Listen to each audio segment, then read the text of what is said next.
quero que você abra a sua Bíblia comigo em Gálatas, no capítulo 5. Nós vamos ler do versículo 16 até o versículo 25. O texto é um pouquinho maior do que o que costumamos ler quando falamos de um texto inicial, mas é importante que a gente leia ele todo para ter uma ideia bem abrangente aqui do assunto. Você que nos acompanha pela transmissão, ao vivo, ou mesmo posteriormente gravado, eu quero declarar desde já que a mão do Senhor vai tocar a sua vida aí onde você está. No reino do Espírito não existe distância e toda receptividade à palavra de Deus, ela é atemporal, ela nos permite viver não apenas no ambiente, nos permite viver aquilo que Deus tem para nós. Meu conselho apenas a você é, não permita que o fato de usar o benefício de acompanhar a distância deixe você distraído com outras coisas que possam estar acontecendo no ambiente. Apenas escancare seu coração para Deus e tenho certeza que você vai experimentar aí o mesmo sopro do Espírito de Deus que vai acontecer aqui. Vamos lá, Gálatas capítulo 5, a partir do versículo 16 diz: Digo, porém, andai no Espírito e jamais satisfareis a concupiscência da carne. Porque a carne milita contra o Espírito e o Espírito contra a carne, porque são opostos entre si, para que não façais o que porventura seja do vosso querer. Mas, se sois guiados pelo Espírito, não estáis sob a lei. Ora, as obras da carne são conhecidas e são prostituição, impureza, lascívia, idolatria, feitiçarias, inimizades, porfias, ciúmes, iras, discórdias, dissensões, facções, invejas, bebedices, glutonarias e coisas semelhantes a essas, a respeito das quais eu vos declaro, como já outrora vos preveni, que não herdarão o reino de Deus os que tais coisas praticam. Mas o fruto do Espírito é amor, alegria, paz, longanimidade, benignidade, bondade, fidelidade, mansidão, domínio próprio. Contra essas coisas não há lei. E os que são de Cristo Jesus crucificaram a carne com as suas paixões e concupiscências. Verso 25. Se vivemos no Espírito, andemos também no Espírito. Eu gostaria de pedir que você repetisse comigo esse versículo 25. Diga comigo, se vivemos no Espírito, andemos também no Espírito. Agora eu vou pedir a gentileza de se aumentar uns 30% do volume, né? Dizer com mais empolgação comigo, se vivemos no Espírito, andemos também no Espírito. Glória a Deus. Bom, nesse mês onde enfatizamos o sobrenatural, eu quero destacar para você que toda a vida cristã ela é marcada pelo sobrenatural. A palavra sobrenatural significa algo que está acima do natural. O arrependimento que é tanto uma resposta do homem, como também, por outro lado, uma ação divina, a obra do Espírito Santo. Ele não é algo normal ou natural. Quando a Bíblia diz que o Espírito nos convence do pecado, estamos falando de uma obra sobrenatural. Quando o homem experimenta a conversão e nasce de novo, Tito 3,5 chama isso de o lavar da regeneração do Espírito Santo. Quando recebemos uma nova natureza, isso não é uma obra normal. Às vezes a ênfase que damos ao sobrenatural é apenas quando uma oração é extraordinária ou imediatamente respondida. Quando o milagre se manifesta de forma visível na nossa frente. De repente a gente empolga e diz, isso é o sobrenatural. Eu diria, não, isso também é o sobrenatural. Ano passado fui convidado a prestigiar um amigo no dia do aniversário e aparecer de surpresa pregando no culto da igreja dele. Apesar de não ser algo que eu particularmente gostaria de fazer, deixar de estar aqui um domingo, né, para homenagear um amigo, preferia almoçar com ele, fazer outra coisa. Algo dentro de mim, aquele testemunho interior do Espírito Santo dizia, vá. E eu simplesmente fui. Eu lembro que ao final da reunião, depois de ter deixado meu amigo feliz com a surpresa de aparecer lá, uma pessoa me procura e me fez entender um pouquinho mais do propósito que Deus tinha. Ele disse, pastor, eu não te conheço, eu nunca te vi, eu nunca ouvi falar do seu nome, mas eu estava pedindo socorro de Deus para uma irmã minha que está no estágio avançadíssimo de um câncer que já virou uma metástase e se espalhou. Eu estava pedindo ajuda, pedindo que Deus me enviasse um anjo, alguém para nos ajudar. Ele diz, e ontem eu tive um sonho, sem nunca ter te visto, eu vi o Senhor com a roupa que você está. Quando você entrou nesse lugar, ele diz, aliás, anunciaram que era uma surpresa e pelo jeito nem o pastor sabia, ninguém sabia disso. Eu levei um choque. Você era a pessoa que eu tinha visto no meu sonho. O Senhor se importaria de orar com a minha irmã, e ele e a esposa me levaram até a irmã, ela estava muito debilitada, e eu falei para ela simplesmente, você está sabendo do sonho do seu irmão? Ela está dizendo, ele me contou, porque ele estava impressionado vendo você. Eu falei, isso não tem nada a ver comigo, eu sou apenas um enviado de Deus, eu vou impor as mãos sobre você em nome do Senhor Jesus. Hoje à tarde recebi um vídeo dessa pessoa que agora permanece na igreja desde aquele dia, dizendo que a irmã foi completamente curada. Todos os sinais desapareceram. Aí você ouve uma história dessa e diz, isso é sobrenatural. É, irmão, mas não é mais sobrenatural do que a sua conversão. Não é mais sobrenatural do que o seu relacionamento com Deus. E nós precisamos pensar essa vida do sobrenatural envolvendo todas as áreas, inclusive viver uma vida de vitória sobre o pecado. Porque se você acha que vai vencer o pecado com as suas forças, com os seus recursos, com a sua capacidade, você está mais do que enganado. Nós só podemos viver uma vida de santidade, consequentemente de intimidade profunda com Deus, porque sem santidade é impossível viver nesse lugar de intimidade se entendermos os recursos que Deus nos disponibilizou. Então nós começamos com uma declaração aqui no versículo 16 sobre andar no Espírito. Esse andar no Espírito é uma ordem, é um imperativo.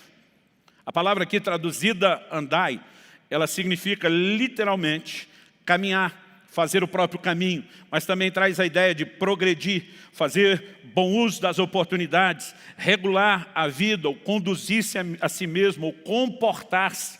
Quando a palavra de Deus está falando a respeito de andar no Espírito, eu e você precisamos entender exatamente que isso, além de uma ordem da parte de Deus, é também um recurso disponibilizado pelo próprio Deus. Para quê? O texto diz, andai no Espírito e jamais satisfareis a concupiscência da carne. Essa palavra traduzida concupiscência nas traduções mais antigas é traduzida de forma simplificada, numa linguagem mais atual, né, em traduções mais modernas como os desejos da carne, os impulsos ou as vontades da carne. Eu e você precisamos entender que existe uma vida dia a dia de relacionamento com Deus, que é marcada pela manifestação daquilo que é além do natural, além dos recursos meramente humanos e naturais que eu e você temos ou carregamos em nós mesmos. São recursos divinos que nos foram disponibilizados por Deus, pelos céus, para que eu e você possamos viver de uma forma diferente. E uma das primeiras coisas a ser destacada é exatamente isso, que nós podemos viver num lugar de vitória, de manifestações ou conquistas que são sobrenaturais. Agora, quando chegamos no verso 25, vemos uma ênfase aqui em Gálatas 5. Se vivemos no Espírito, andemos também no Espírito. Então, eu acredito ser importante questionar qual é a diferença entre se vivemos no Espírito, andemos também. A expressão vivemos, eu acredito que ela fala do novo nascimento, da experiência de conversão. Efésios 2:1 diz que Ele nos vivificou, Ele nos deu vida, quando nós estávamos mortos em nossos delitos e pecados. A vida de Deus nos é comunicada no momento do novo nascimento, quando o Espírito de Deus passa a habitar em nós, passamos a viver pelo Espírito. E o texto está dizendo, se vivemos, também devemos andar. O que significa isso? Que muito mais do que apenas a experiência de ser vivificado no novo nascimento ou na conversão, andar, o que subentende-se aqui é a ideia de caminho, falei bastante disso nas reuniões do Alcance Mais. Deus profetizou a respeito daquilo que eu e você chamamos hoje de a nossa fé e o cristianismo, intitulando isso de o caminho. Essa é a maneira como os cristãos se referiam à sua fé no livro de Atos, o caminho. E anos, séculos antes da vinda de Cristo, Isaías, por exemplo, já estava anunciando, haverá um caminho santo, nem o louco vai errar o caminho. Por quê? Porque Deus não proporcionou para mim e para você apenas um caminho. Ele nos deu recursos para sermos bem-sucedidos ao trilharmos o caminho. Isaías também declarou que enquanto nós andássemos pelo caminho, haveria uma voz atrás de nós, dizendo, esse é o caminho, ande nele. Não dizia para a esquerda, não dizia para a direita. E nós apresentamos isso aqui como uma ideia da liderança do Espírito Santo. Quando a Bíblia fala sobre ser guiado pelo Espírito Santo, não está falando apenas de direcionamento profético, apenas de revelar um propósito a ser cumprido. Não é apenas esse tipo de direção, quando você tem uma convicção, como a que eu tive, de ir para um outro culto, em outro lugar, e de repente você entender que Deus tinha um plano. Esse é apenas um aspecto.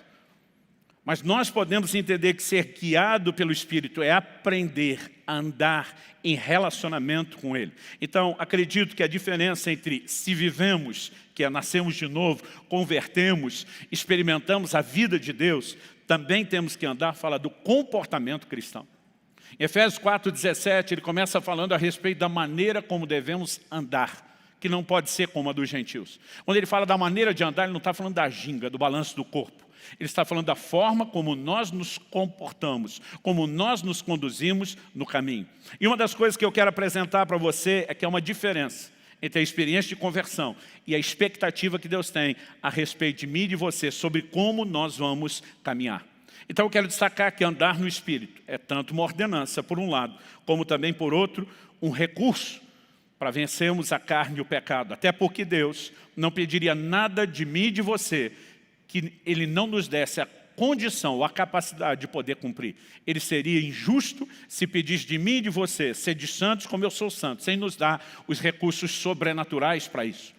Mas é importante que a gente entenda essa dinâmica. E eu quero mostrar para você que andar no Espírito significa não andar de forma errada. Andar no Espírito, andar da forma correta, significa outras formas de andar que sejam erradas. E eu quero destacar 3 delas, que nós, se decidimos andar no Espírito, não poderemos andar dessa forma. A primeira, que é o primeiro ponto que já vou destacar, é não andar na carne. A segunda, eu quero falar sobre não andar pelos sentidos. E daqui a pouco vou explicar melhor o que é isso. Em terceiro e último lugar, eu quero falar sobre não andar por vista. Todas essas coisas estão relacionadas com o entendimento do que é andar no Espírito. Mas vamos começar aqui com a ideia que eu já estava trabalhando. A experiência de conversão nos proporcionou acesso a uma nova natureza. Em 2 de Pedro, no capítulo 1, e se você for rápido, eu gostaria que você me acompanhasse. 2 de Pedro, capítulo 1, nós vamos ler os versículos 3 e 4. Pediria até mais, se for possível, o pessoal da mídia, se tivesse acesso rápido, projetar. Se não, tudo bem. Eu sei que estou pegando a turma de surpresa em muita atividade. Mas se você tiver condições, acompanhe. 2 de Pedro, capítulo 1, versículos 3 e 4.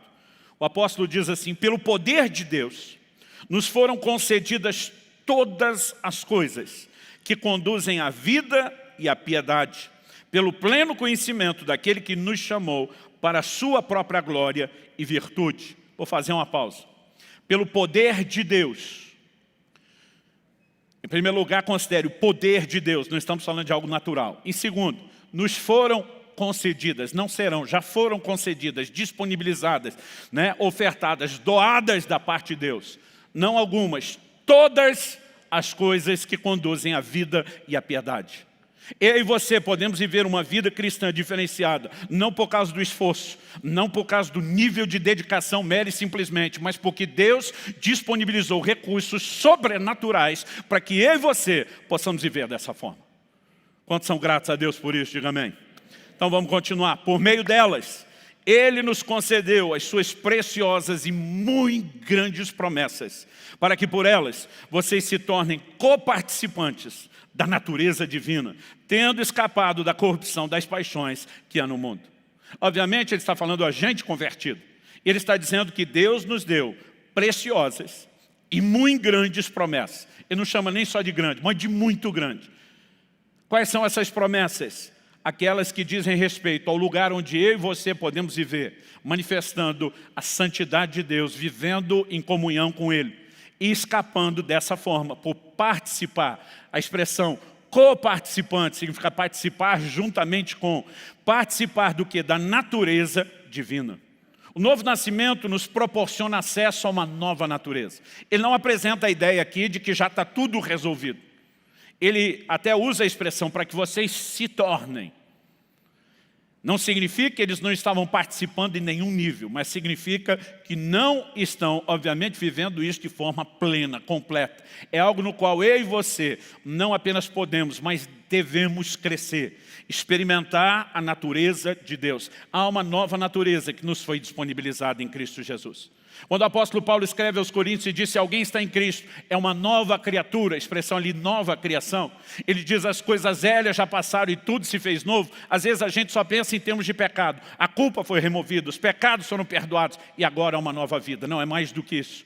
É mais do que Deus apenas ter removido o que de ruim carregávamos. Quando a Bíblia diz que tudo se fez novo, significa uma realidade completamente nova. E nessa nova realidade, eu e você podemos participar da natureza de Deus.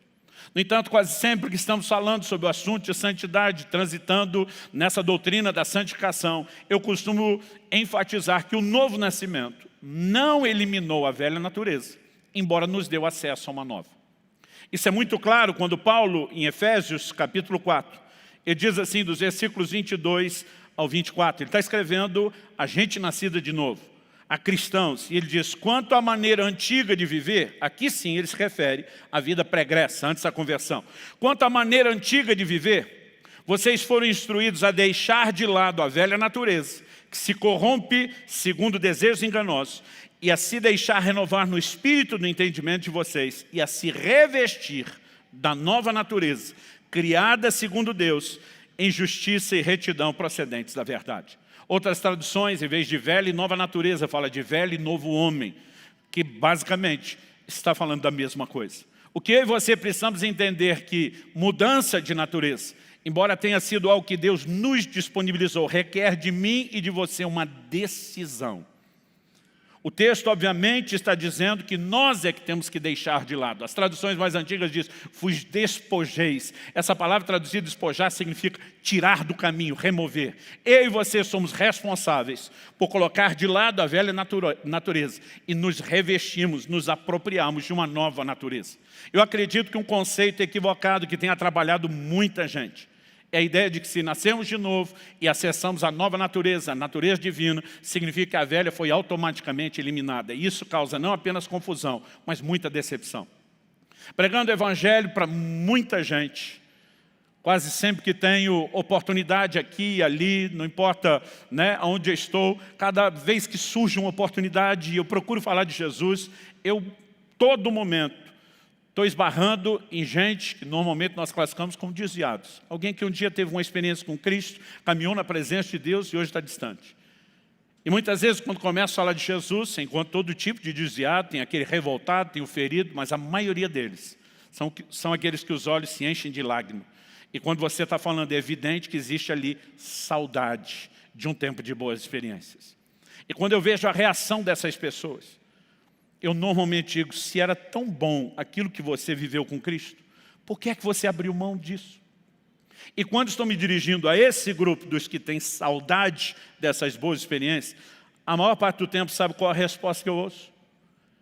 Eles dizem: porque em algum momento eu duvidei da minha experiência de conversão. Eu digo: mas por que você duvidou da sua experiência de conversão? E a maioria deles diz o seguinte: porque eu ainda tinha vontade de fazer as coisas ou algumas coisas que eu fazia antes da conversão. Alguns já disseram: tive vontade de fazer coisas que nem antes da conversão eu sentia tanta vontade. Então eu duvidei da minha experiência. E às vezes a minha vontade dá quase um desespero, né? Quase voar no pescoço, chacoalhar e dizer: quem foi que te disse que você não sentiria vontade dessas coisas? Porque muitas vezes essa ilusão de uma transformação instantânea ou automática nos coloca numa posição delicada. E normalmente eu gosto de recapitular essa ideia. O novo nascimento nos trouxe uma nova natureza, sem necessariamente eliminar a velha. Outro dia alguém falou: misericórdia, pastor, se o novo nascimento não eliminou a velha natureza, qual o lucro de trazer a nova? Eu falei: é que antes você era escravo da velha natureza. E agora com a nova, apesar dela não necessária ou automaticamente ter eliminado a velha, ela te dá o poder de subjugar a velha e viver pela nova natureza. Então nós não podemos dizer que não há diferença. A questão só que a diferença não é instantânea ou automática. Você precisa entender a quem você vai se render. E o entendimento teológico disso não é tão complicado. Romanos 5,12 diz que por meio de um só homem, uma referência a Adão, o primeiro, o cabeça da humanidade, por meio de um só homem entrou o pecado no mundo, através do pecado a morte passou a todos os homens. Na teologia chamamos isso de o pecado original. O homem já nasce pecador, ele não é apenas pecador porque peca. Ele peca porque é pecador. É um problema de natureza. Agora, o que a Bíblia diz lá em 1 Coríntios, capítulo 15, a partir do versículo 45, a Bíblia diz: pois assim está escrito, o primeiro homem, Adão, se tornou um ser vivente, alma vivente, dependendo da versão. Mas o último Adão é espírito vivificante. Quem é esse último Adão? Quando lemos o texto, vamos descobrir que é uma referência a Cristo. O texto diz: o que vem primeiro não é espiritual, e sim o natural, depois o espiritual. Ou seja, na cronologia, quem veio primeiro é o natural, mas quem vem depois, por último, é espiritual. Então aqui ele está fazendo a distinção entre o que ele chama do primeiro e o último Adão. O primeiro é natural, o último é espiritual. Ele segue dizendo: o primeiro homem formado do pó da terra é terreno, o segundo homem é do céu. Então aqui nós entendemos algo no nível um pouquinho mais profundo. Não só o primeiro é só um ser vivente, enquanto o segundo ou último é um espírito vivificante. Não só o primeiro é natural, quando o segundo é espiritual, mas ele também aponta aqui no versículo 47, que enquanto o primeiro é só terreno, o último é celestial. E ele nos dá a pista quando diz o segundo homem. Esse Adão, ou a pessoa que aqui é chamada de Adão, é homem, mas não é natural, é espiritual. Não é só um ser vivo, é um ser que dá vida. Não é só alguém que é terreno, mas celestial. Quem é tudo isso ainda é homem? Cristo. Romanos 5 diz que Adão prefigurava aquele que havia de vir, Cristo. E ele não prefigura Cristo no sentido de ter falhado. Ele prefigura Cristo porque ele foi um cabeça de raça. No entanto, ele falhou na sua missão. Foi criado segundo a imagem de Deus. Deveria, como toda a lei da criação que foi estabelecido para os vegetais, para os animais e para o homem, reproduzir segundo a sua espécie. Ele deveria ter gerado seres semelhantes a Deus, assim como ele era. Mas ao pecar, ele não apenas se distanciou de Deus, ele maculou, ele deformou a própria natureza. Ele se torna um molde deformado daquilo que Deus queria produzir. Quando Deus enviou Jesus, Jesus não veio só perdoar pecados. Jesus veio gerar aquela raça com a qual Deus sonhou antes da fundação do mundo. A Bíblia diz em Efésios, no capítulo 1 e no versículo 4, que Ele nos escolheu antes da fundação do mundo para sermos santos e irrepreensíveis perante Ele. O sonho de Deus para o homem nunca envolveu o pecado. Como o primeiro cabeça de raça falhou, Deus diz: eu tenho que levantar um outro. E quando Jesus começa a ensinar em João 3 sobre novo nascimento, ele está falando sobre como ele, o novo cabeça de raça, iria reproduzir uma nova raça semelhante a ele, que manifestava a imagem de Deus e não tinha nenhum vínculo com o pecado. Então é disso que o autor está falando. Olha os versos 48 e 49 de 1 Coríntios 15. Ele diz: como foi o homem terreno, assim também são os demais que são feitos do pó da terra. E como é o homem celestial, assim também são os celestiais. Assim como trouxemos a imagem do homem terreno, traremos também a imagem do homem celestial. Não há nada tão central no Evangelho como esse plano de Deus de nos tornar semelhantes a Jesus. E não há nada tão específico sobre a obra do Espírito Santo como esse alvo final. Segundo aos Coríntios 3,18 diz que Ele, o Espírito, nos transforma de glória em glória na imagem do Senhor. A maior ênfase dos pentecostais, dos carismáticos, e não estou falando isso com nenhum desrespeito, amo andar nesse círculo e faço parte dele, mas infelizmente a maior parte da ênfase do sobrenatural ligado ao Espírito Santo é sobre dons e milagres. E nós não reconhecemos que é uma provisão sobrenatural para ser semelhante a Jesus. Andar no Espírito significa, portanto, não andar na carne. E para entender isso um pouquinho melhor, vamos voltar na questão da natureza. Pastor, que ideia é essa de ter as duas naturezas? Principalmente quem prega muito a realidade da nova criação, justificação, enfatizando a nova criação, às vezes não gosta de ouvir isso, mas não é um raciocínio difícil. Como eu e você nos tornamos semelhantes a Adão? Por nascimento. Quando Jesus fala de nascer de novo, ele está falando de alguém que já nasceu a primeira vez. E quando nasceu, nasceu segundo a carne. Quando ele fala do novo nascimento, ele mostra que é diferente da primeira experiência. Nicodemos questiona Jesus: o senhor está querendo dizer que eu tenho que entrar lá no ventre da minha mãe? Está em João 3, você pode ler melhor depois. O senhor está querendo dizer que eu tenho que voltar no ventre de mamãe e ser dado à luz de novo? Jesus diz: não, o que é nascido da carne é carne. Ele diz: mas o que é nascido do Espírito é Espírito. O novo nascimento é algo que acontece na dimensão espiritual, não natural. Então significa que quando eu e você viemos a esse mundo, já chegamos nele com a natureza adâmica. Mas quando nascemos de novo e recebemos a nova natureza, ela veio no nosso espírito.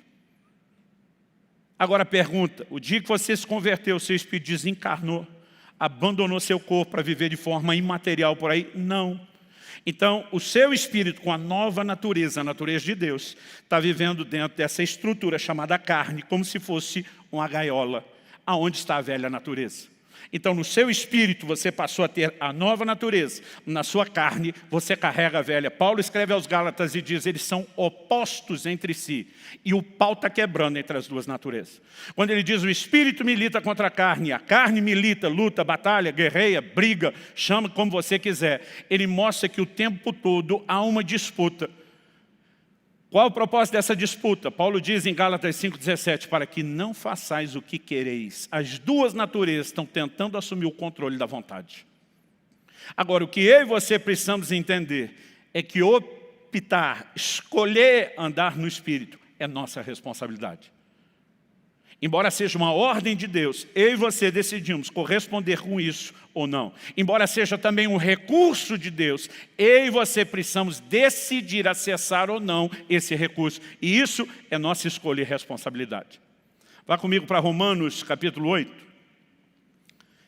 Vamos dar uma olhadinha nessa declaração que o apóstolo Paulo faz. Ele termina o capítulo 7, falando a respeito do dilema, o bem que eu quero, esse não faço, o mal que eu não quero, esse faço, que fala do conflito de naturezas. Mas ele começa o capítulo 8, não apenas recapitulando a conversão, quando ele diz, agora pois, já não há mais nenhuma condenação para os que estão em Cristo Jesus. Ele vai para além da experiência de conversão e diz no 2, porque a lei do Espírito da vida em Cristo Jesus livrou você da lei do pecado e da morte. Receber a nova natureza, embora não signifique que ela assuma o controle de forma instantânea ou automática, nos dê uma provisão para que a gente não mais seja escravo do pecado. Esperar pelo menos um glória a Deus de alguém. Isso é uma boa notícia, gente. O Evangelho é chamado de boas novas, e as boas novas não é só que Deus já perdoou o que nós fizemos de errado, ou vai perdoar aquilo onde nós vamos errar de novo. O Evangelho, além de nos livrar da condenação do pecado, ele também nos livra do poder do pecado. Ele nos dá a capacidade de evitar pecar. Isso é boa notícia. Agora, para que a gente ande nesse lugar, nós precisamos de um recurso indispensável. No versículo 3 ele diz, porque aquilo que a lei não podia fazer, por causa da fraqueza da carne, e isso Deus fez, enviando o seu próprio Filho em semelhança de carne pecaminosa e no que diz respeito ao pecado. E assim Deus condenou o pecado na carne, a fim de que a exigência da lei se cumprisse em nós, que não vivemos segundo a carne, mas segundo o Espírito.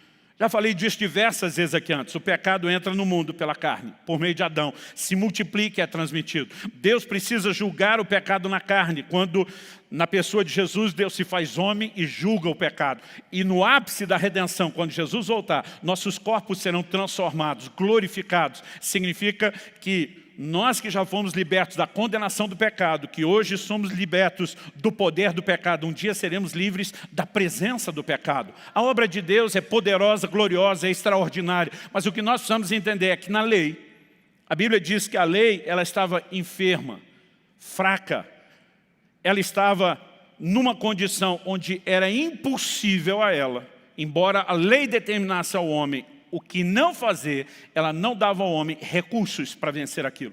A Bíblia diz que ela estava enferma pela carne, a velha natureza. Agora o verso 4 diz que a exigência da lei se cumpre em nós, que não andamos segundo a carne, não estamos presos a uma velha natureza, mas andamos segundo o Espírito, temos os recursos de uma nova natureza. Isso significa que a maior mudança entre lei do Antigo Testamento, graça da nova aliança, não é que deixou de ter mandamento, é que agora nós somos empoderados para viver obediência. Mas para entender isso, nós temos que continuar lendo. Verso 5 de Romanos 8. Os que vivem segundo a carne se inclinam para as coisas da carne, mas os que vivem segundo o Espírito se inclinam para as coisas do Espírito. Verso 6. Pois a inclinação da carne é morte, mas a inclinação do Espírito é vida e paz. Verso 7, Romanos 8, a inclinação da carne é inimizade contra Deus, pois não está sujeita à lei de Deus, nem mesmo pode estar. Portanto, os que estão na carne não podem agradar a Deus. Verso 9, vocês, porém, não estão na carne.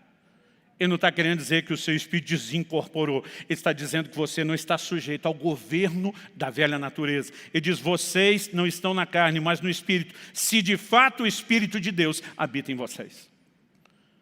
Uma das ênfases que demos nas reuniões do Alcance Mais, falando sobre o Espírito Santo, foi que ele não veio morar em mim e você apenas porque não tinha para onde morar e resolveu habitar em mim e você de graça sem pagar aluguel. Ele vem para cumprir uma missão. E essa missão é nos empoderar para vencer a inclinação ao pecado, os impulsos e os desejos da carne. Versículo 10 diz, se porém Cristo está em vocês, o corpo na verdade está morto por causa do pecado, mas o Espírito é vida por causa da justiça.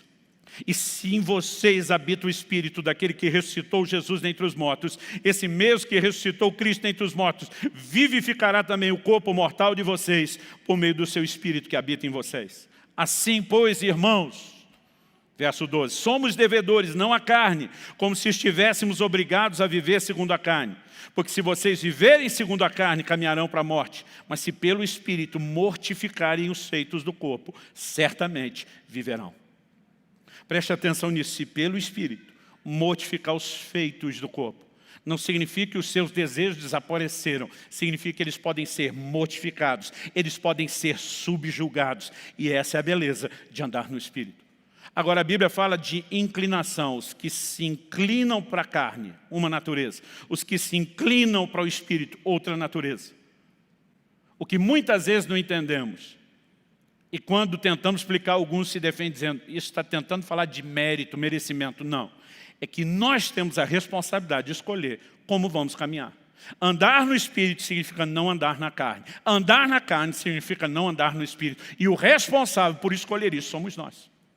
Agora, o que não percebemos é que ninguém acorda necessariamente de manhã pensando, não, eu acho que eu quero fazer tudo errado e pecar.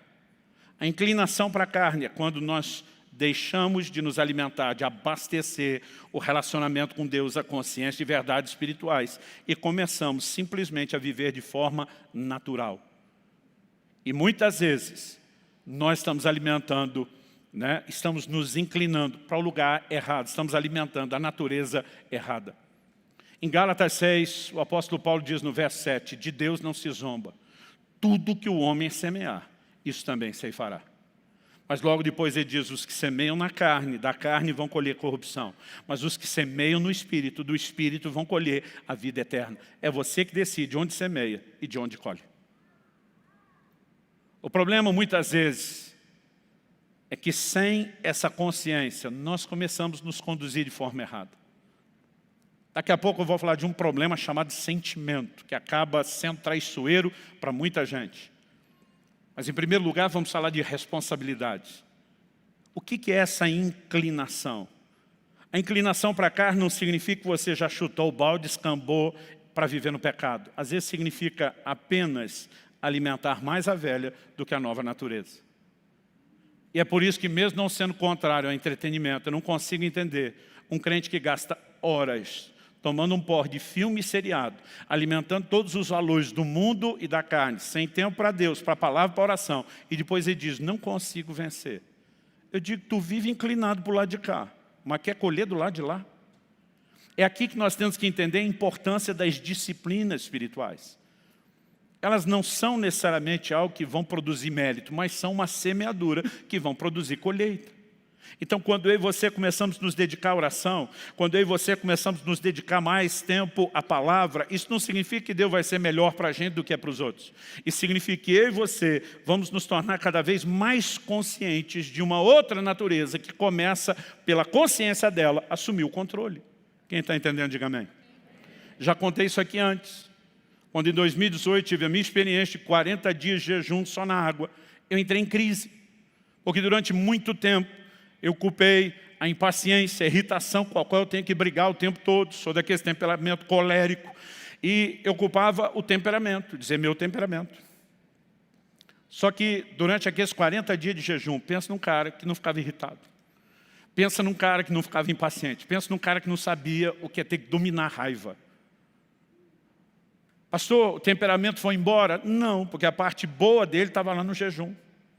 Mas eu comecei a descobrir que muitas vezes eu e você estamos nos escondendo atrás de desculpas para não admitir que nós estamos dando vazão à carne. É só olhar o resultado. Quando Paulo fala do fruto do Espírito e das obras da carne, é só você olhar onde está transitando para descobrir quem é que está no controle. E se nós tomarmos um posicionamento sério de onde vamos semear, e vida no Espírito significa então deixar a carne, nós começamos pela consciência a experimentar o poder de Deus para viver sob o governo da nova natureza. Quem está entendendo, diga amém. Agora vamos para um desdobramento de algo que não é muito diferente de andar na carne e pecado, mas eu quero falar de maneira muito específica aqui a respeito dos sentidos. Não é só sentimento, mas de não andar pelos sentidos.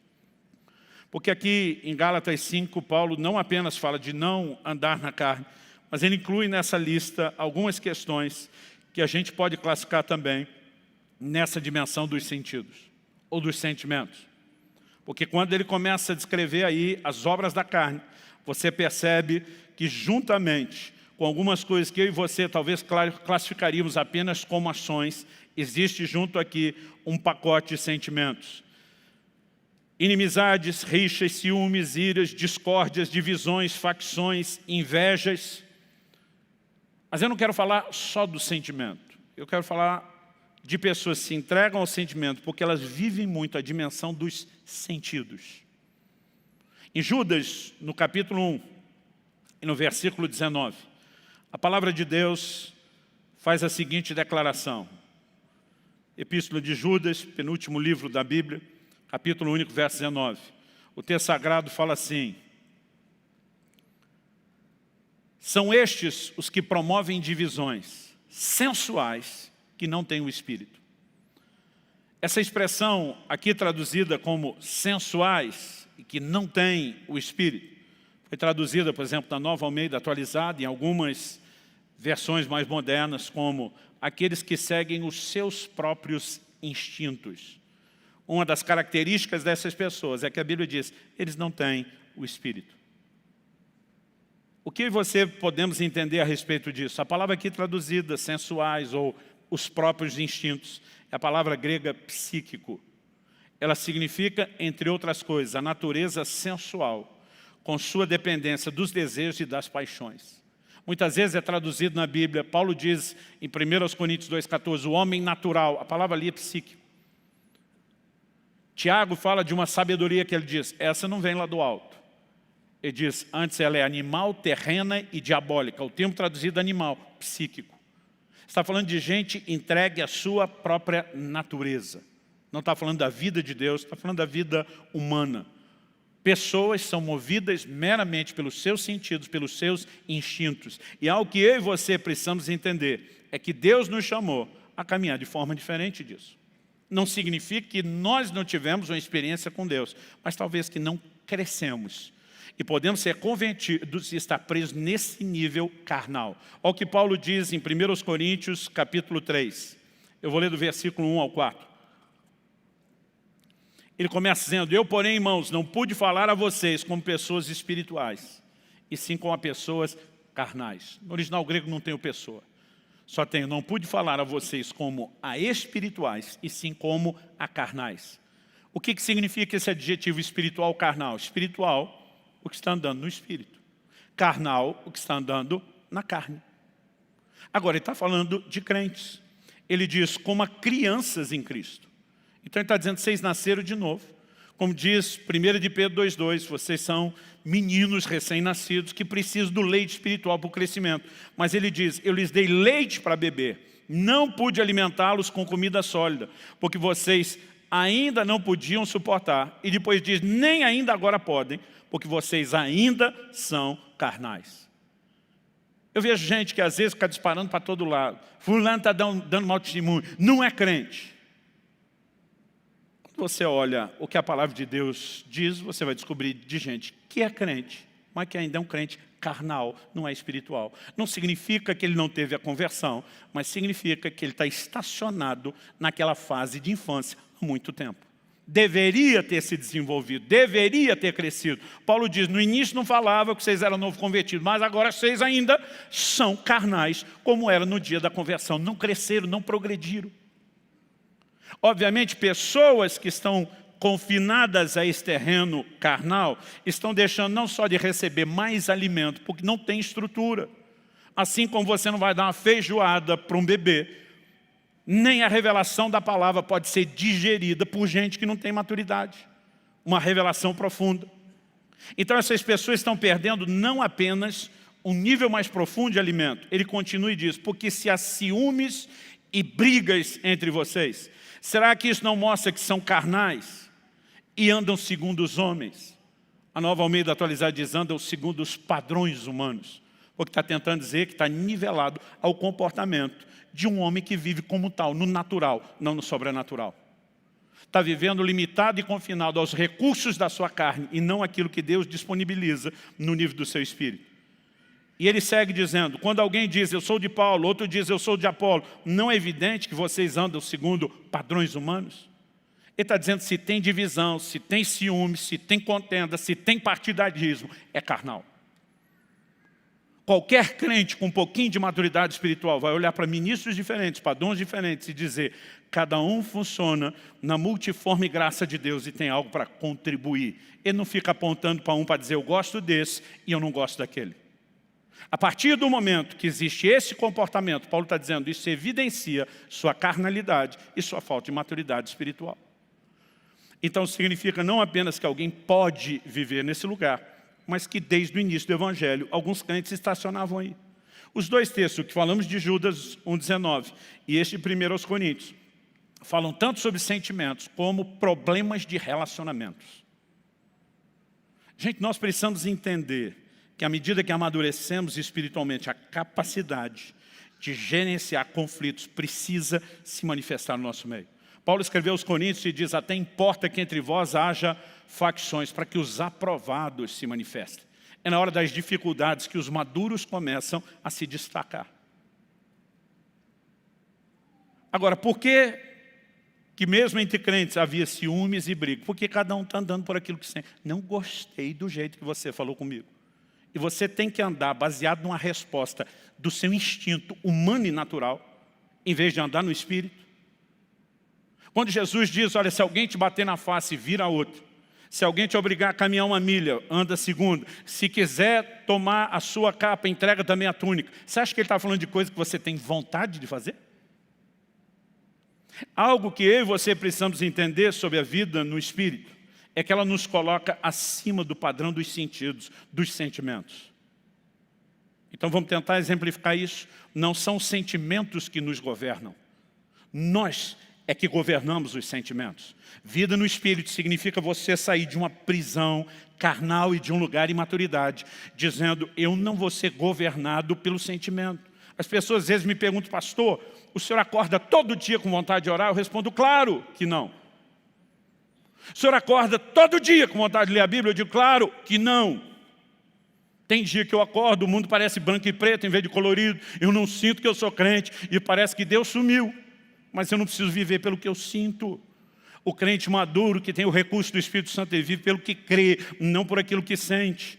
E em momentos como esse, eu e você começamos a botar os nossos sentimentos em linha com aquilo que nós cremos e não a nossa fé alinhada com aquilo que sentimos. Dá para entender a diferença? No Salmo 42, 5, salmo atribuído aos filhos de Corá, ele diz, porque você está abatido, a minha alma, porque se perturba dentro de mim. Espere em Deus, pois ainda louvarei a Ele meu auxílio e Deus meu. Sabe o que ele está dizendo? Por que é que você, alma, é a sede dos seus sentimentos, está abatida? Espere em Deus. Em outras palavras, está dizendo, está contemplando as circunstâncias, está andando por aquilo que vê, que é o último assunto que nós vamos terminar. Ele diz, olha para Deus. Muitas vezes você vai ver salmistas, o próprio Davi fala isso, bendize a minha alma ao Senhor.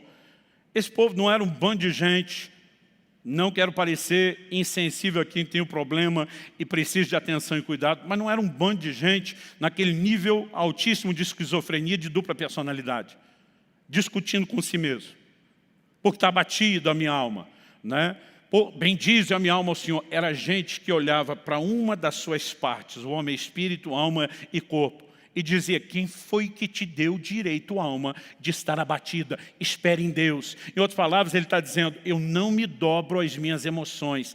As emoções vão me seguir quando eu tomo a decisão de andar em Deus. É por isso que você vai ver o apóstolo Tiago escrevendo e dizendo: meus irmãos, tende por motivo de grande alegria quando vocês passarem por várias tribulações. Você acha que a alegria vai aparecer espontaneamente na hora da tribulação? Não. Mas o crente maduro, ele não olha a tribulação, ele olha o que está por trás, ele olha a oportunidade de crescer, ele olha a oportunidade de ver Deus agir, e ele decide: eu não vou me abater, eu vou me alegrar. Ele governa os sentidos, em vez de ser governado por eles. Porque se nós somos governados pelos sentidos, você acredita que nós vamos conseguir praticar aquilo que Jesus ensinou sobre perdão? Aliás, a maior parte das pessoas me diz: pastor, eu não estou com vontade de perdoar. E a minha vontade é quase sempre perguntar: e você conhece alguém que tem vontade de perdoar? A dificuldade é justamente porque os nossos sentidos feridos querem ir em outra direção. Mas o perdão é um ato de fé. Assim como eu e você não precisamos sentir vontade de orar, não precisamos sentir vontade de ler a Bíblia, é aí que entram as disciplinas espirituais. Crentes que não são governados pelo que sentem, eles governam as próprias emoções e exigem que elas os acompanhem. Então, andar no Espírito não é andar segundo aquilo que sentimos. Quando nós começamos a entender isso, a maneira de viver o Evangelho muda. E acredite, não é apenas uma decisão e uma determinação. Há um recurso em Deus, há um recurso no Espírito Santo para que eu e você possamos desfrutar disso. A palavra de Deus fala de crentes que ao mesmo tempo que estavam sendo perseguidos, ameaçados, presos por causa do Evangelho, eles estavam cheios de alegria e do Espírito Santo. Aliás, quase sempre é uma relação entre um sentimento bom que nos governa por causa da presença e do governo do Espírito Santo. O reino de Deus não é comida nem bebida, diz Romanos 14, mas justiça, paz e alegria no Espírito Santo. Tem muito crente buscando alegria circunstancial. Se Deus atender minha oração e der aquilo que eu sonhei e que eu quero tanto, eu vou ser feliz. Querido, seja feliz nele. Ele deveria ser a sua fonte de alegria. O salmista diz: nele a plenitude de alegria, na presença do Senhor. Há um lugar em Deus onde eu e você entramos e fazemos com que nossas emoções, alimentadas por Deus e não por essa natureza, sejam governadas de uma forma diferente, em vez de nos governarem. Em terceiro e último lugar, vamos correr aqui. Andar no Espírito significa não andar na carne. Andar no Espírito significa não andar pelos sentidos. Mas andar no Espírito significa não andar por vista. Quando o apóstolo Paulo, em Gálatas 5, fala a respeito de você não manifestar as obras da carne, pelo contrário, crucificar a carne com as suas paixões, manifestar a obra do Espírito, ele está chamando a sua atenção para colocar os olhos em alguma coisa que não se vê naturalmente. Porque as falhas são visivelmente manifestas em nós, e o potencial de vencê-las não. Mas se há algo que eu e você precisamos entender, aprender, absorver, assimilar, é que nós vivemos de recursos espirituais que não são necessariamente visíveis aos nossos olhos. E Paulo diz em 2 Coríntios, capítulo 5, versículo 7, visto que andamos por fé e não por vista. Quando ele diz visto que andamos, ele não está falando apenas dele, dos que o acompanhavam do ministério, está falando de uma característica na vida de todo crente. Porque afinal de contas, como diz Hebreus capítulo 11, verso 1, a definição de fé é a certeza das coisas que se esperam e a convicção de coisas ou de fatos que não se veem. A fé é a convicção do que não se vê com o olho natural, embora você possa ver pela percepção espiritual. Isso significa que eu e você somos chamados a não nos mover, guiados apenas por circunstâncias e por aquilo que os nossos olhos enxergam. A vida de fé, ela é uma vida que também não é governada pelos sentidos, é governada pela palavra de Deus, é governada por aquilo que Deus diz. Eu gosto de uma frase de Smith Wigglesworth, o apóstolo da fé. Ele costumava dizer: não sou movido por aquilo que vejo, não sou movido por aquilo que sinto, sou movido por aquilo que creio, e creio na palavra de Deus. E quando decidimos andar nesse lugar, nós vamos descobrir que há uma relação enorme entre ser cheio do Espírito Santo e ser cheio de fé. Atos 6,5, quando fala de Estevão, um dos primeiros 7 diáconos, um evangelista poderosamente usado por Deus. Atos 6,5 diz que Estevão era um homem cheio de fé e do Espírito Santo. Normalmente nós não vamos ver alguém que é cheio do Espírito Santo e não é cheio de fé. E nem vamos ver alguém que é cheio de fé sem ser cheio do Espírito Santo. A sua fé vem por ouvir a palavra sim, e o que pode nos fazer compreender a palavra e acender aquela centelha, aquela faísca de fé no coração, é o Espírito Santo, o Espírito da verdade. Eu lembro de uma ocasião que eu estou lendo Marcos 11, 23 e percebo que Jesus apresentou algo que serve para todo mundo, não é para um grupo ou outro. Em Marcos 11, 23, Jesus diz: qualquer que disser a esse monte, ergue-te, lança-te no mar, e não duvidar no seu coração, mas crê que se fará aquilo que diz, será assim com ele. Agora vamos pensar, Jesus estava falando sério ou não? Jesus era digno de credibilidade ou não? Claro que sim. E quando ele diz qualquer, ele está dizendo que qualquer um de nós podemos mover montanhas. Mas ele fala que o requisito é crer. Eu descobri com o tempo que esse nível de mover montanhas exige de mim e de você mais do que uma fé simples. Romanos 12 diz que Deus repartiu conosco uma medida de fé. Mas Jesus nos ensinou que tem fé pequena, quando ele censurou os discípulos pela pequena fé, e que tem fé grande, quando ele elogiou outros por uma grande fé. Significa que a medida que recebemos pode e deve crescer. Paulo diz, em 2 aos Tessalonicenses, a fé de vocês cresce muitíssimo. Então nós precisamos fazer a fé crescer. Por quê? Há determinadas experiências que não serão experimentadas sem uma resposta de fé maior. É lógico que a falta de fé nos priva de tudo aquilo que Deus tem. Hebreus 11,6 diz: sem fé é impossível agradar a Deus. Hebreus 3,19 fala daquela geração que não entrou na terra prometida. Diz: vemos que não puderam entrar por causa da incredulidade. Não era falta de vontade de Deus, não era falta de provisão, era falta de fé. Mas o que nós não entendemos é que alguns, às vezes a gente pensa só no extremo, ou o cara crê totalmente para tudo, ou não crê em nada. A gente não para pensar que a maioria está transitando em algum lugar aqui no meio. Ele nem descrê totalmente, mas nem crê em tudo. Porque a fé dele ainda não cresceu. Em 1 Coríntios 13, quando Paulo está falando do amor acima dos dons do Espírito, ele diz: ainda que eu tivesse tamanha fé a ponto de transportar os montes. Paulo está dizendo que para transportar montes, é fé, mas não é qualquer fé. Ele diz tamanha fé. Em outras palavras, ele está dizendo que tem que ser uma fezona, uma fé grandona. Como eu e você podemos chegar a esse nível de fé? Andando no Espírito. Depois de falar no verso 19, Judas, capítulo 1, depois de falar dos sensuais que não têm o Espírito, ele mostra a diferença dos que têm o Espírito, eles não andam pelos sentidos. Em Judas 20, a Bíblia diz: mas vocês, meus amados, edificando-se na fé santíssima que vocês têm, orando no Espírito Santo. Entregar-se à oração do Espírito. E aqui não é apenas orar por inspiração dele, eu colocaria principalmente a linguagem sobrenatural de oração do Espírito Santo. Orar em outras línguas traz edificação da fé.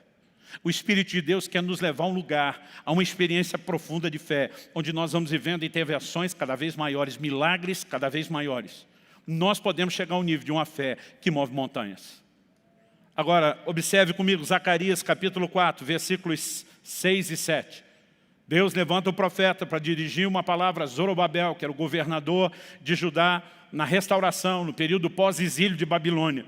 E ele diz o seguinte, o texto diz o seguinte: ele prosseguiu e me disse: essa é a palavra do Senhor a Zorobabel, não por força, nem por poder, mas pelo meu Espírito, diz o Senhor dos Exércitos.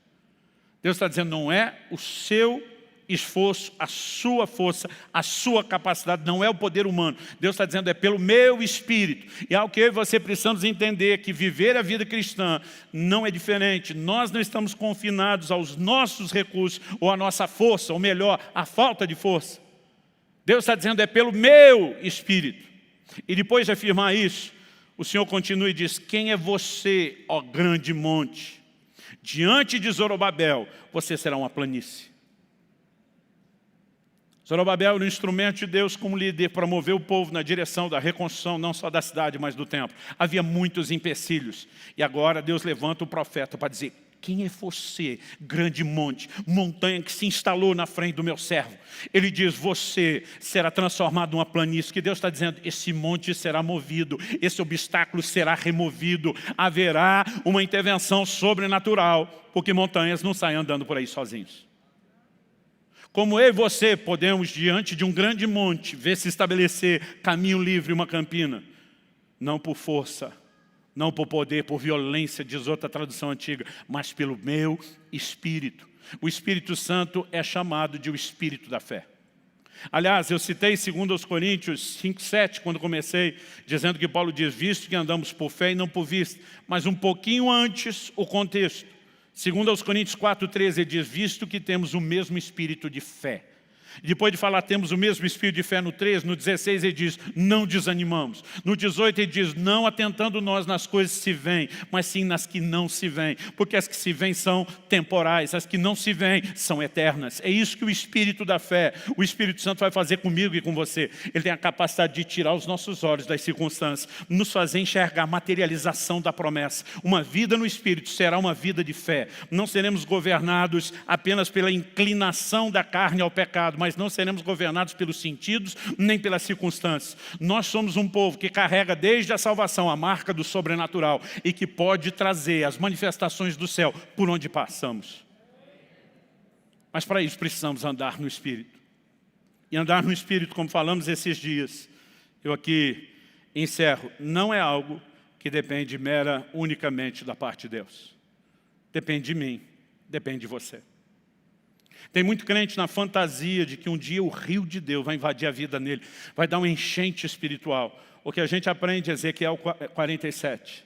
Citamos isso aqui nas ministrações anteriores. Um anjo chama o profeta e diz, vem comigo. E começa uma medição, rio adentro, um rio que sai do santuário. O livro do Apocalipse fala de um rio que emana do trono de Deus. Esse rio é uma figura do Espírito Santo e do mover do Espírito Santo, porque faz coisas que só Deus pode fazer. Ezequiel diz, por onde ele passa, tudo volta a viver. Aliás, no Salmo 46, a Bíblia diz, há um rio cujas correntes alegram a cidade de Deus. Meu querido, a minha, a sua alegria não depende das circunstâncias, daquilo que a gente passa. Paulo e Silas estavam presos, com os pés no tronco, tinham sido açoitados, ninguém tratou o ferimento. E a Bíblia diz que em vez de dormir, os dois oravam e cantavam louvores. Eu e você podemos viver conectados a uma fonte, agarrados num trifásico, que não importa aquilo que eu e você enfrentamos, nós estamos energizados espiritualmente. Algo procede do Senhor, há um rio cujas correntes alegram a cidade de Deus. Mas o que Ezequiel entende é que o anjo está chamando ele rio adentro. Não é o rio que invade a sua vida, é você que tem que entrar no rio. E você decide até onde vai.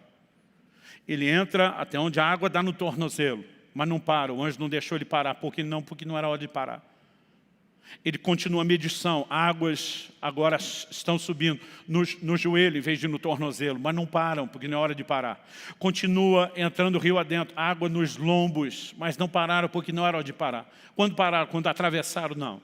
A Bíblia diz, quando chegaram nas águas profundas, águas para se nadar.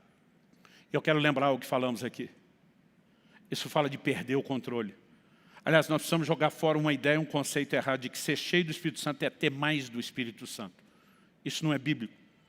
Em João 3,34, a Bíblia diz que Deus não dá o Espírito por medida.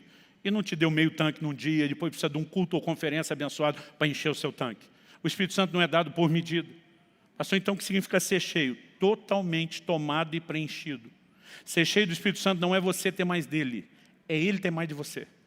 É uma entrega maior, é uma rendição maior. E cada vez que você se entrega, ele vai preenchendo as áreas. Ele vai poder encher você, mas ele depende da entrega.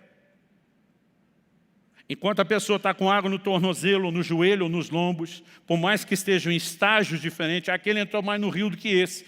Cada um, enquanto está pisando o chão, enquanto está dando pé, ele se governa e diz, vou para cá, vou para lá. Mas quando chega às águas profundas, que Ezequiel diz, águas para se nadar. Quando o pezinho não toca mais o chão, você perdeu o controle. Esse é o momento onde o rio assume o controle. Ele começa a te carregar. Ele te leva para onde quer.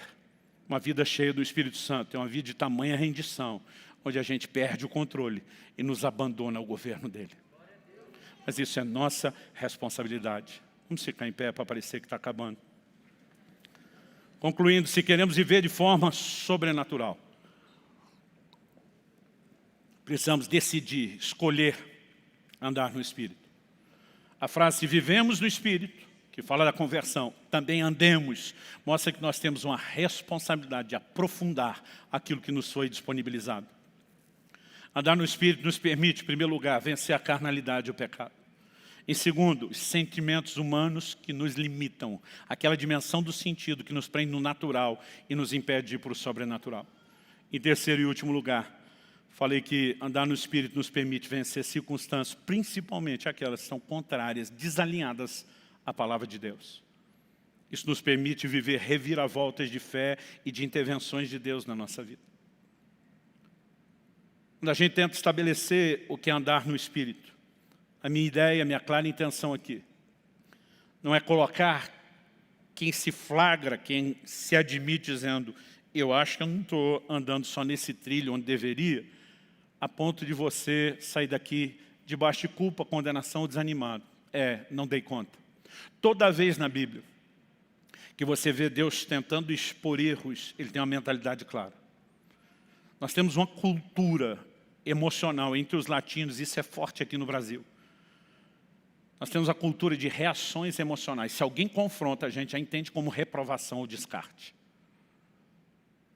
Você, às vezes, vai descobrir culturas, não estamos falando de gente crente ou não crente, culturas, onde eles vão olhar para esse tipo de gente e dizer, esse é fraco, eles entendem que precisa de ajuda e que o confronto tem a sua importância. Mas por estarmos nesse grupo cultural que nos favorece algumas coisas, nos prejudica em outras, nós muitas vezes temos uma dificuldade até com o confronto de Deus. Porque a gente lê como reprovação. Em Apocalipse 2, quando está falando ao anjo da igreja de Éfeso, e Deus diz, tenho porém contra ti que abandonaste o primeiro amor. Deus não para aí. Ele diz o seguinte, lembra de onde caíste. Arrependa-se e volte à prática das primeiras obras. Deus está dizendo, sabe que eu estou tocando no assunto de que você errou? Porque eu não quero perder você por nada. Eu quero te ajudar a consertar. Eu quero que você lembre como era bom antes de você perder o rumo. E eu quero que você volte, arrependa e volte. Então minha oração a Deus é que você que olha e diz, não estou andando no Espírito, ou não estou andando só aqui como devia. Que você hoje entenda que o Deus que te ama e quer muito você por perto, Ele não está mera e simplesmente chamando sua atenção mais do que isso.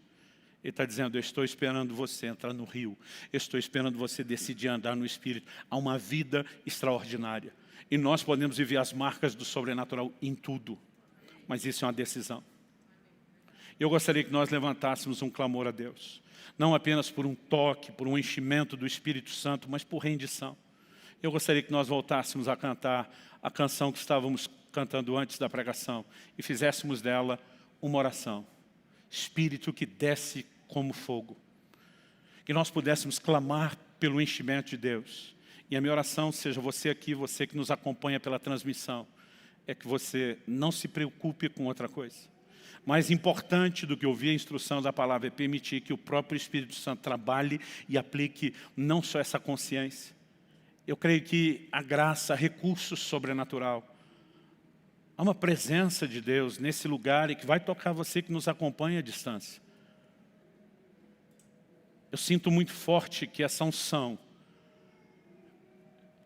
e uma das declarações no livro de Isaías é que a unção despedaça o jugo, aquilo que prende. Essa unção vai quebrar jugos hoje.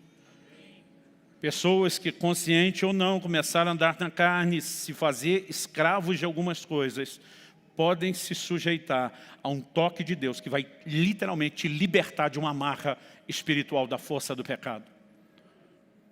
Para alguns é um momento de arrependimento e clamor por mudança, dizendo, Senhor, eu preciso voltar a andar no Espírito e não na carne.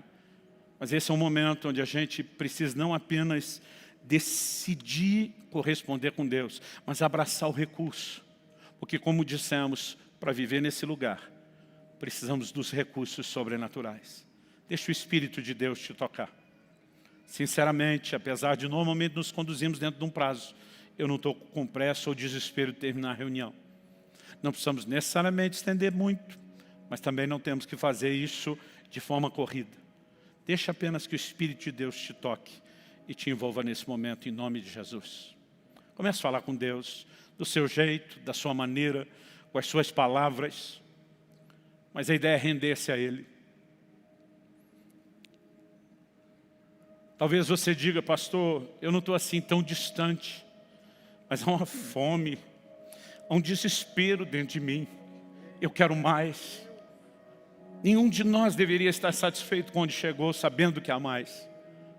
Deus está falando com cada um de nós, talvez de formas distintas, com aplicações diferentes. Nós vamos nos lançar nele, nesse rio, em nome de Jesus.